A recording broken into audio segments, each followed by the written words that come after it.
Hello friends, welcome to our YouTube channel तैयारी exam की। जिन लोगों ने अभी तक हमारे यूट्यूब चैनल को सब्सक्राइब नहीं किए हैं, प्लीज़ हमारे चैनल को सब्सक्राइब करके बेल आइकन को प्रेस कर दें ताकि हमारे वीडियोज के अपडेट्स आपको समय समय पर मिलते रहे। ओके, तो आज हम कक्षा 10वीं की डिजास्टर मैनेजमेंट का इकाई 4 है यहाँ पे जीवन रक्षक आकस्मिक प्रबंधन। ओके, इसका अभ्यास प्रश्न देखने वाले हैं। साथ ही साथ यह भी जानने वाले हैं कि इस चैप्टर से आने वाले एग्जाम में वीवीआई क्वेश्चंस कौन कौन से हैं, तो वीडियो को एंड तक जरूर देखिएगा। ओके, तो देखिए यहाँ पे वस्तुनिष्ठ प्रश्न का क्वेश्चन नंबर 1 है आप लोगों के पास। बाढ़ के समय निम्नलिखित में से किस स्थान पर जाना चाहिए? क है आपके पास ऊंची भूमि वाले स्थान पर, और ख है गांव के बाहर, और ग है जहां है उसी स्थान पर, और घ है खेतों में। तो इसका सही उत्तर हो जाएगा क, ऊंची भूमि वाले स्थान पर। ओके, आइए अब हम लोग चलते हैं क्वेश्चन नंबर 2 पे। क्या है? मलबे के नीचे दबे हुए लोगों को पता लगाने के लिए किस यंत्र की मदद ली जाती है? क है दूरबीन, ख है इंफ्रारेड कैमरा, ग है हेलीकॉप्टर, और घ है टेलीस्कोप। तो देखिए, जो मलबे के नीचे दबे हुए लोगों को पता लगाने के लिए इसका सही उत्तर हो जाएगा ख, इंफ्रारेड कैमरा। इंफ्रारेड कैमरा के द्वारा पता लगाया जाता है। आइए अब हम लोग चलते हैं क्वेश्चन नंबर 3। क्या है? आग से जलने की स्थिति में जले हुए स्थान पर क्या प्राथमिक उपचार करना चाहिए? क है यहाँ पे ठंडा पानी डालना, ख है गर्म पानी डालना, और ग है अस्पताल पहुंचाना, और घ है इनमें से कोई नहीं। तो इसका सही उत्तर हो जाएगा क, ठंडा पानी डालना। देखते हैं ना, आग से कुछ जल जाता है तो पहले हम लोग ठंडा पानी डालते हैं या बर्फ को उस स्थान पे रगड़ा जाता है। ठीक है, आइए अब यहाँ पे क्वेश्चन नंबर 4 आ गया है। बस्ती या मकान में आग लगने की स्थिति में क्या करना चाहिए? क है अग्निशामक यंत्र को बुलाना, ख दरवाजे खिड़कियां लगाना, ग आग बुझने तक इंतजार करना, और घ है इनमें से कोई नहीं। तो इसका सही उत्तर हो जाएगा आप लोगों के पास क, अग्निशामक यंत्र को बुलाना चाहिए। ओके, अब देखिए यहाँ पे क्वेश्चन नंबर 5 आ गया है। सुनामी किस स्थान पर आता है? क है स्थल, ख समुद्र, ग है आसमान, और घ है इनमें से कोई नहीं। तो हम आपको बहुत बार बता चुके हैं कि सुनामी समुद्र में आता है, तो समुद्र इज द राइट आंसर। अब देखिए हम लोग लघु उत्तरीय प्रश्न पे आ गए हैं। का क्वेश्चन नंबर 1 है जो कि एग्जाम के दृष्टिकोण से बहुत ही महत्वपूर्ण है। वीवीआई क्वेश्चंस है, आपको इसे ध्यान से देखना है और समझना है। ओके, जीवन रक्षक आकस्मिक प्रबंधन से आप क्या समझते हैं?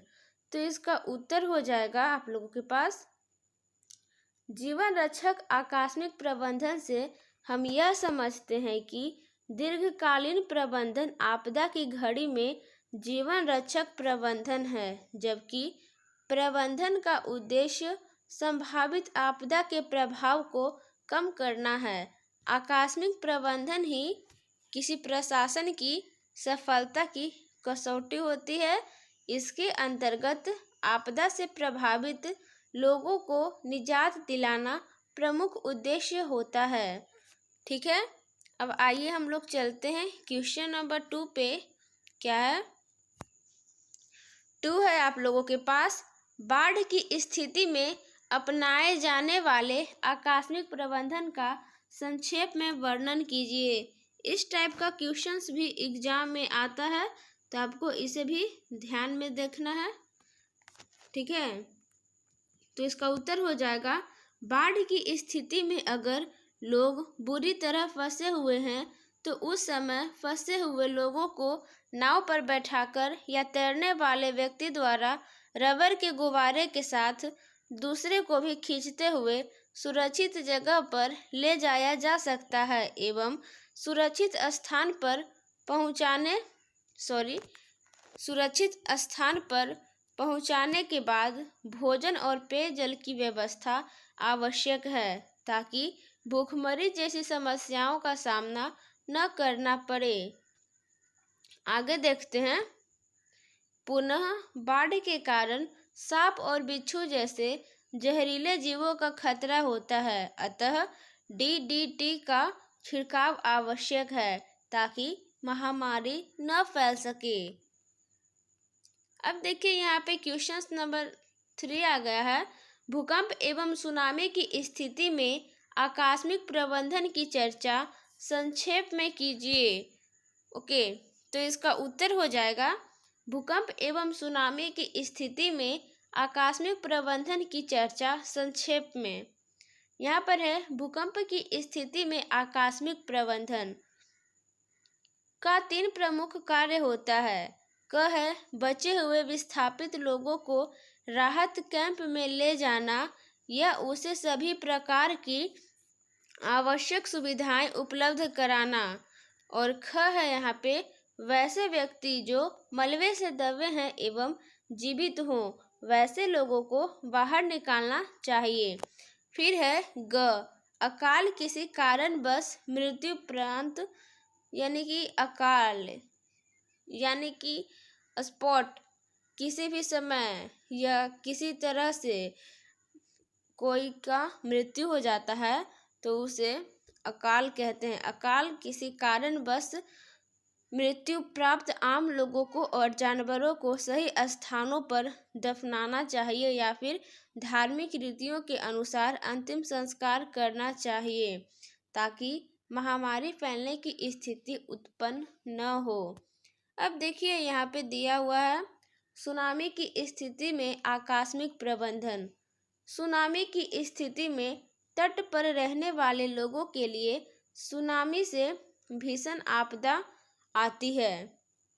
कई मीटर ऊपर जलीय प्रहार से तटीय लोगों के मरने, समुद्री जल में समा जाने या जल के प्रहार से घायल होने वाली लोगों की संख्या में वृद्धि होती है। अतः घायल लोगों को प्राथमिक उपचार कर अस्पताल पहुंचाया जाए तथा लापता की पता लगाने के लिए हेलीकॉप्टर और कृत्रिम उपग्रहों की भी सहायता लेनी चाहिए। ऐसे कार्यों में नौसेना की सहभागिता निश्चित होनी चाहिए। ओके, फिर देखिए यहाँ पे कुछ नोट्स है, यहाँ पे हम खुद से बनाए हैं आप लोगों के लिए स्पेशली। तो देखिए यहाँ पे भूकंप की स्थिति में मलबे के नीचे दबे हुए व्यक्ति को इंफ्रारेड कैमरे की मदद से बचाना आसान होता है। एग्जाम में आता है कि मलबे के नीचे दबे हुए व्यक्ति को किस कैमरे से पता लगाया जाता है या किस यंत्र से पता लगाया जाता है, तो यहाँ पे राइट आंसर हो जाएगा इंफ्रारेड कैमरा। देखिए मलबा किसे कहते हैं, आप लोग देखे होंगे घर के आसपास या आप लोगों का ही घर बनता होगा तो जो लेबर मिस्त्री लोग होते हैं वो जो गिट्टी और बालू होता है उसे जब मिक्स करके जब घर बनाते हैं वो लोग तो उसे कहते हैं मलबा। ओके, जब मलबा से सारा घर बनता है ईंट लगा के सीमेंट लगा के, ओके, तो जब उसी से घर बनता है और जब वही घर पूरा टूट जाता है तो उसे ही मलबा कहते हैं। ठीक है, आइए अब हम लोग चलते हैं क्वेश्चन नंबर 4 पे। क्या है, आकस्मिक प्रबंधन में स्थानीय प्रशासन की भूमिका का वर्णन करें। एग्जाम के दृष्टिकोण से ये VVI क्वेश्चंस है।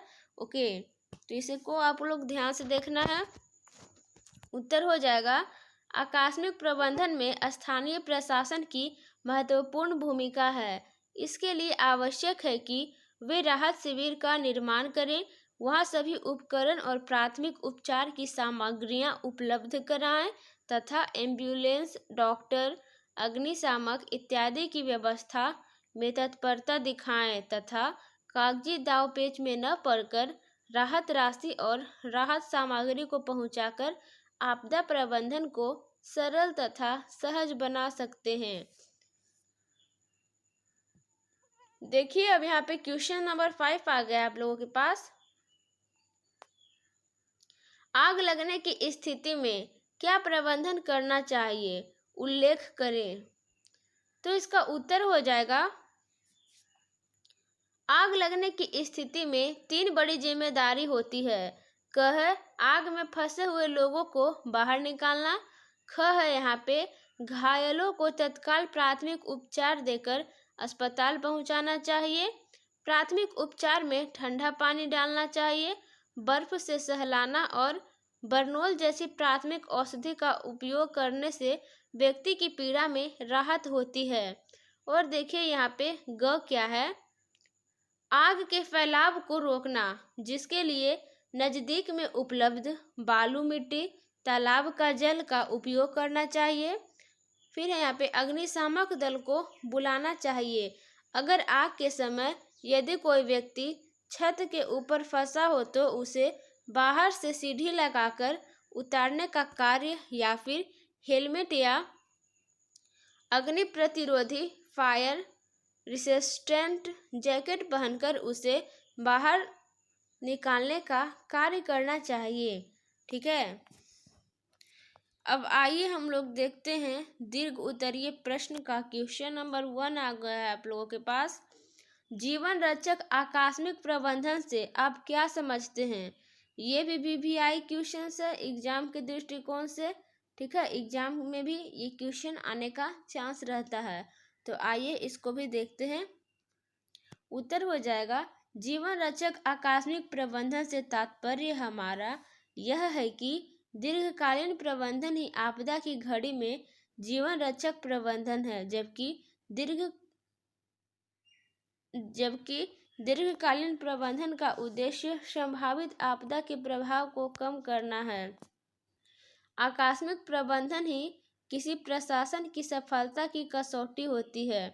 इसके अंतर्गत आपदा के आते ही प्रभावित लोगों को आपदा से निजात दिलाना ही प्रमुख उद्देश्य होता है।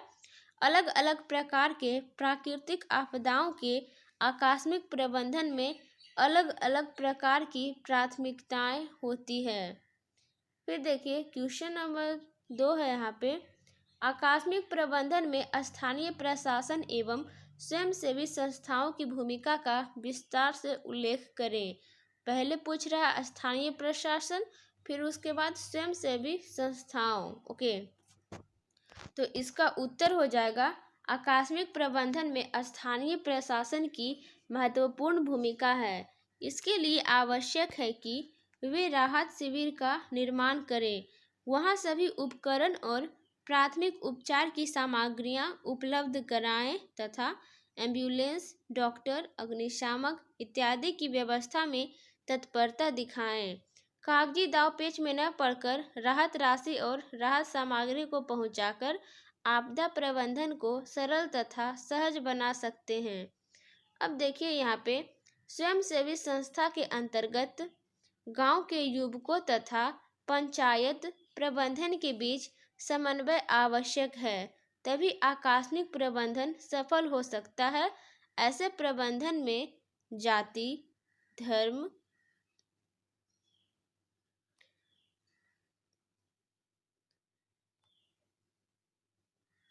और लिंग का कोई महत्व नहीं है। मिलजुल कर आपदा से लड़ने हेतु संदेश देना आवश्यक है। इस प्रकार का संदेश विद्यालय के बच्चों को भी देने की जरूरत है। ये कार्य भी स्वयंसेवी संस्थाएं कर सकती है। ओके, अब देखिए यहाँ पे स्वयंसेवी संस्था किसे कहते हैं। जैसे कि गांव के युवक लोग होते हैं जो ज़्यादा ब्रेव होते हैं। ओके, ठीक है, तो उन्हीं को स्वयंसेवी संस्थाएं कहते हैं। जब आपदा आती है तो गांव के युवकों द्वारा और स्थानीय प्रशासन के द्वारा, पंचायतों के द्वारा आपदा पर काबू पाया जा सकता है और लोगों का जान बच सकता है। ठीक है, अगर अभी तक आप लोगों ने मेरे चैनल को सब्सक्राइब नहीं किए हैं तो प्लीज़ हमारे चैनल को सब्सक्राइब करके बेल आइकन को प्रेस कर दें, ताकि हमारे वीडियोज़ के अपडेट्स आपको समय समय पर मिलते रहे। मिलते हैं अगले वीडियो में। ऑलरेडी पॉलिटिकल साइंस का, इकोनॉमिक्स का, ज्योग्राफी का, डिजास्टर मैनेजमेंट, हिस्ट्री का प्लेलिस्ट बन गया है, जो कि आपको डिस्क्रिप्शन बॉक्स में मिल जाएगा और प्लेलिस्ट में भी जाके देख सकते हैं। ठीक है, आई होप कि आपको वीडियो अच्छा लगा होगा, तो अपने फ्रेंड्स में शेयर ज़रूर कीजिएगा। तो मिलते हैं अगले वीडियो में, तब तक के लिए bye bye, take care, thanks for watching this video, have a nice day.